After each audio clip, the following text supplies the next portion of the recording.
John C.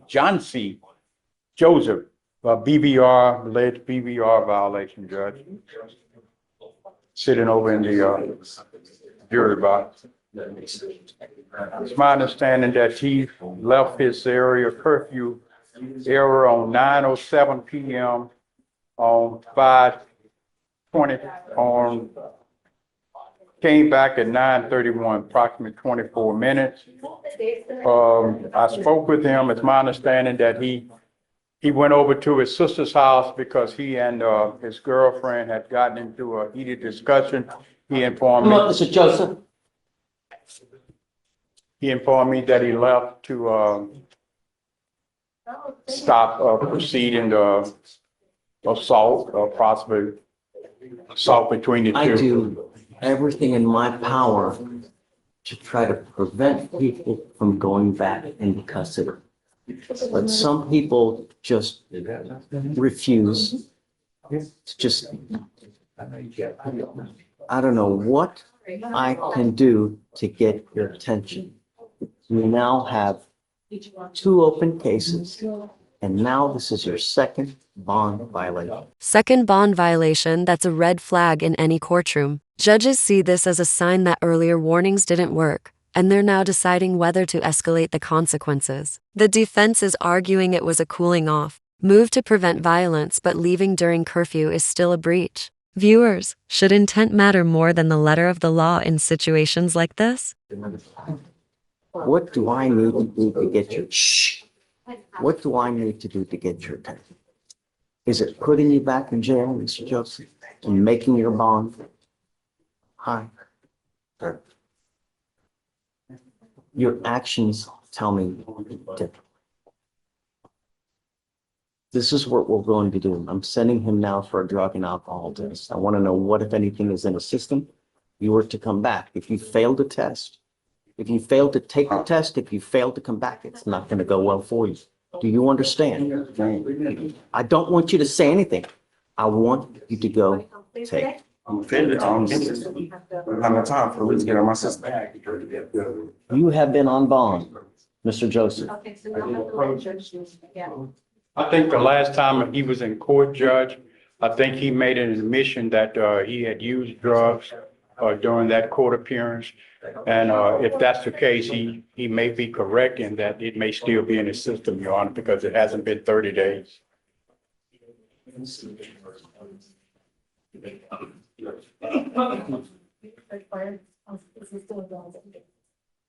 The first burglary of a motor vehicle has been open since June of 2024. Since that time, I have told you not to use.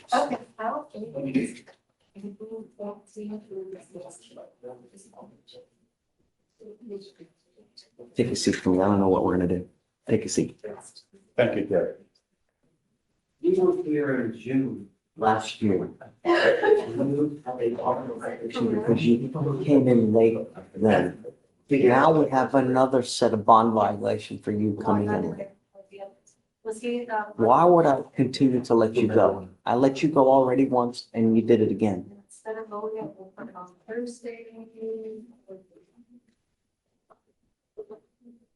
Do you see what I mean? Because me, if I let you go, then I'm telling you it's okay for you to do what you're doing when it's not. Judge, if I may, I believe that he has a legitimate reason. I believe that if he had not gone, there was the possibility that an assault or some other harm could have happened to his girlfriend. From my conversation with Mr. Joseph, he informed me that he left, and it was just for only 24 minutes. He left in order for both of those parties to cool down before a fight or an act of violence escalated between those two parties. I personally think that that was the right thing to do. Who do you live with at home? My girlfriend, but my sister stay right down the sidewalk in the same apartments. You stay in a complex. Yes, sir. She doesn't live with you. Huh? She doesn't live with you. No, not my sister. So who is the fight with? It's my understanding that it was his girlfriend. Is it the family here? My girlfriend here. So the fight was with who? It wasn't a fight, it was a words that was about to escalate into a fight. Notice how the judge just laid down a zero-tolerance stance on physical violence regardless of gender or circumstance. This is both a moral line and a legal warning. It's a strong message that de-escalation is better than confrontation. But the judge also points out that these conflicts shouldn't even get this close in the first place. Do you think this tough talk will actually sink in? At which time he left for a cooling off period with his My girlfriend. And he left, nothing serious could have happened. I believe that was, even though it was a violation of the bond condition, I believe that it could have been worse had he not left. If you put your hands on anyone, I don't care who it is, if it's a woman, if it's a man, I'm gonna put my hands all over you. You understand? Yes, sir. Nothing in this life can justify you putting your hands on anyone. You have Man, my two, hands on her. I just left so the situation can cool down. you have two open cases. At all times, you need to be thinking to yourself, if I do this, what's gonna happen? If I say this, what's gonna happen? If you're going to antagonize, meaning if you're going to say something that makes someone flip out on you and the laws come over and they see you and they look you up, 9 times out of 10, they're going to go against you. You need to be thinking of these things at all times. You get into a fight with them, words, it's always going to end up bad for you.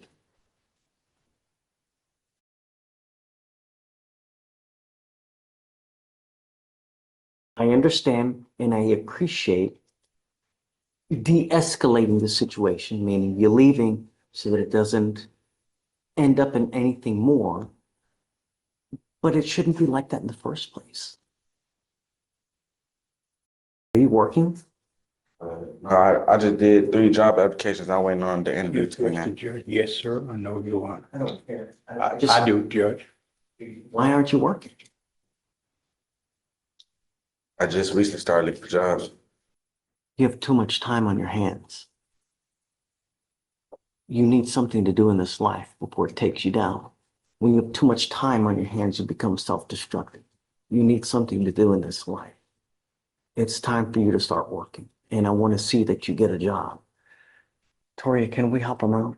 Yes, I'll give them some resources. We're going to give you resources to try to help you get a job. There's no reason why you can't have a job within the next couple of weeks if you try. When you put your heart and soul into it, you can achieve damn near anything. It's just how badly do you want it? That's what it amounts to. And when you do get a job, if you really do a bang up job, and if you do well and you don't do stuff half-assed, all you're going to do is you're going to go up and you will make more money. The higher you go up in a job, the more money you're going to make. And then everybody's happy. When you get to buy nice things, that's what life's about. Not the janky, stupid ass jobs where you're making $6 an hour. No. Work hard so you can make a lot of money. All right. It's great. I'm not going to ding you. I don't want any more issues. Do you understand, Mr. Joseph? Yes, sir. I'm bringing you back in 2 weeks and I want to see that you have a job. 2 to 3 weeks. If I see that you haven't put any effort into it, it's not going to go well between us. I also don't want you to use any dope.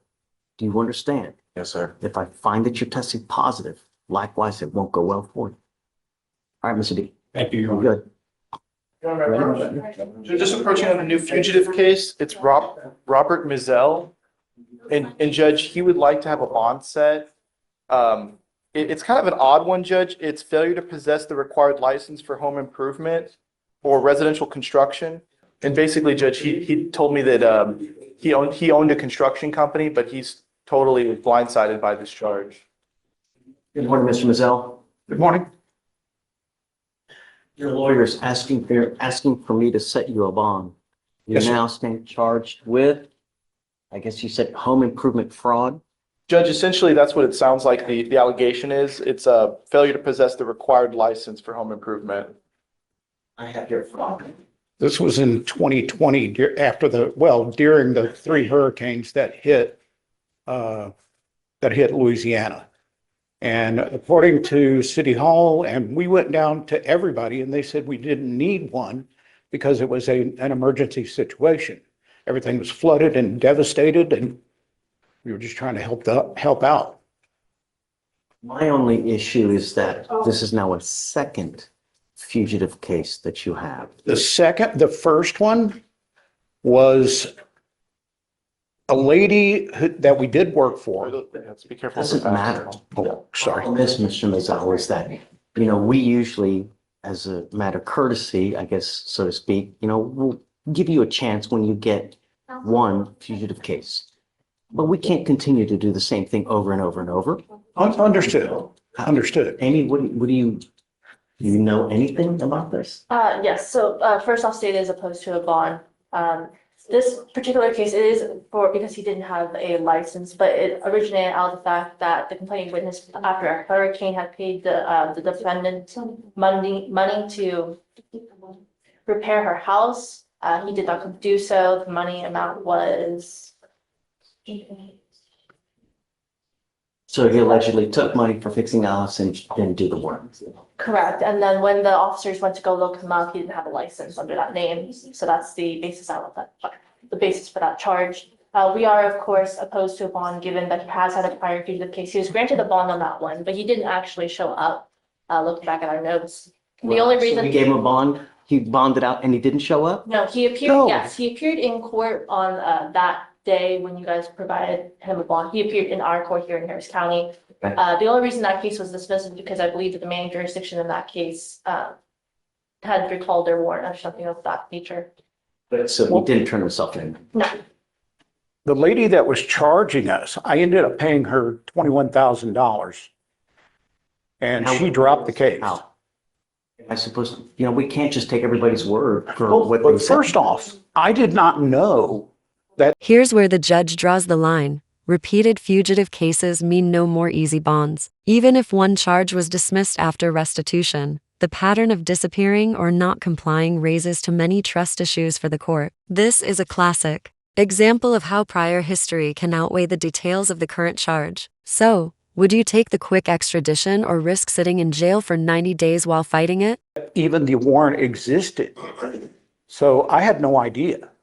But I ended up paying the lady off. I gave her some money and said, okay, that's good, we're fine. I truly didn't think we did a very good job. Okay. But may I ask you this? This is an LLC. I have a business, or had a business partner at the time. We were 50-50 in the business. I just wonder why I'm the only one being charged here. I mean, Facts beyond what I would know anyways. The simple thing about it is that I gave you a bond last time. You bonded out. yeah, You didn't show up. And now you have another fugitive case. We can't I continue. bonded we out can't and I continue. paid the lady off and she dropped the charges. That case was dismissed? Is that Yeah, the correct? case was dismissed. Not because he showed up like he was supposed to. I see what you're saying, He Judge. came to court on the day that he was due to go turn himself in Louisiana. I don't know, but I can't continue to do the same thing. The good news for you, Mr. Mazzell, is that it's Louisiana. So we have buses coming from Louisiana probably 2 times a week. So from the time that you waive, within the next probably 2 to 3 days, you'll be back in Louisiana to be able to answer the charge. But I'm not going to just continue to give bonds on fugitive cases when you continue to pick them up. Because Got it? okay. Has he waived or did he refuse? To refuse extradition. Okay, so you need to decide what you would like to do. If you want to waive extradition, I would say probably within the next, 3 days, Louisiana will be here to come get you. If you want to refuse, which is well within your right, the state can get a governor's warrant, but that'll take 90 days. And at that time, they can have you remanded I back. could sit in jail for 90 days. No, I'm not interested in that. So, but I'll let you talk to James to figure out what you guys want to do, and then you just let me know. Okay. Mr. D. Yes, sir, Your Honor.